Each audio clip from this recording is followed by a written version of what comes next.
দিন দুপুরে হাসপাতাল চত্বরে অবাধে ঘুরে বেড়াচ্ছে শিয়াল। বিভিন্ন মাদক সেবনের পর মাদক সেবীদের ফেলে রাখা বর্জ্য ছড়িয়ে ছিটিয়ে আছে। বগুড়া শহরের হারিপাড়া এলাকায় অবস্থিত বক্ষবাদী ক্লিনিক। 5 কিলোমিটার দূরে বক্ষবাদী হাসপাতাল। ক্লিনিকের আউটডোরে রোগ পরীক্ষা নিরীক্ষার পর ভর্তির প্রয়োজন হলে তাকে পাঠানো হয় হাসপাতালে। এদিকে 5 একর আয়তনের হাসপাতালটির 4 একরের বেশি এলাকা ঘন জঙ্গল। সেখানে মাদক সেবীদের আড্ডার পাশাপাশি চলে অসামাজিক কর্মকাণ্ড। এছাড়া হাসপাতালটিতে নেই কোনো নিরাপত্তা প্রহরী সহ চতুর্থ শ্রেণীর কর্মচারীও। জনবল সংকট মেন, জঙ্গল তো আছেই। তো জনবলটা থাকলে হয়তো আমাদের এই ধরনের সমস্যা একটু কম হতো। উঠতে বয়স ছেলে মেয়ে, নেশাখোর, গাঁজাখোর। রোগীদের চিকিৎসা নিয়ে তেমন কোনো সমস্যা নেই।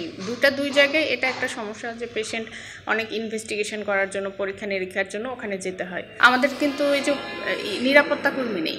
দেখা যায় যে কেউ এসে ঢুকতে পারে যে কোনো সময়। এক জায়গায় হলে ভালো সুবিধা ছিল, রুগীরা কাছাকাছি হতো, এখান থেকে ডায়াগনোসিস হতো, ওখানে ভর্তি থাকতো, ভর্তি রুগী এসে এখানে পরীক্ষা করতো। সুবিধা তো অবশ্যই কাছাকাছি থাকে।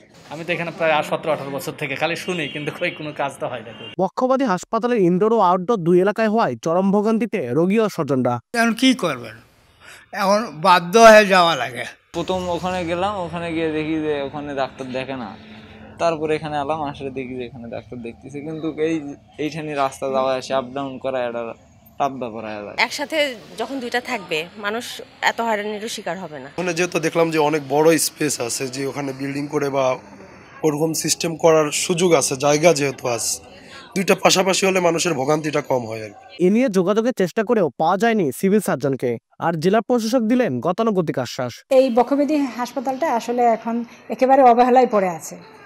এটার মধ্যে দীর্ঘদিন ধরে এটার ইমপ্রুভমেন্টের কোনো কাজ হয়নি। তো আশা করি এটা নির্বাচনের পরে নির্বাচিত সরকার এসে এই বক্ষব্যাধি হাসপাতালটার দিকে নজর দিবেন। বগুড়ায় 1960 সালে বক্ষবাদী হাসপাতাল ও 1962 সালে বক্ষবাদী ক্লিনিকের কার্যক্রম শুরু হয়।